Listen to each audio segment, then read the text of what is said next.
Bago nga pala tayo magsimula sa content natin ngayong araw na to, dahil nga unang linggo na naman ng panibagong buwan, eto yung magiging content natin, kundi price check ng mga printer neto ni Epson na ginagamit natin sa ating printing business. Pero bago nga ang lahat, gusto ko lang munang sabihin sa inyo na meron akong for sale na Cameo 4. Tinutulungan ko lang yung isa sa mga tropa natin. 12,000 lang to binibenta. Napakalinis pa, talagang hindi ginamit ng sobra-sobra mga tropa. Kasi naumpisahan ko to, etong tropa natin na to, nagpa-tutorial siya sa akin kung paano gamitin yung Cameo. And ilang month lang hindi niya na nagamit mga tropa. At sana matulungan natin to at mai-avail ninyo etong Cameo na binibenta niya. Message nyo lang ako kung gusto nyo i-avail. Test to sawa to mga tropa. Meron na rin tong kasamang mat or yung pinaglalagyan ng sticker. Napakaganda nito mga tropa. Sulit na sulit ka na dito. At ayun na nga.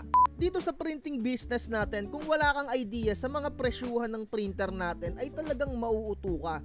At meron na namang nag-share ng kanilang mga experience kung saan-saan sila nakabili. Pero hindi na natin babanggitin kung sino yung Poncio Pilato na pinagbilihan nila. Pero mga tropa, ang sinasabi ko sa inyo, research is the key talaga. At isishare ko yung sinabi niya sa akin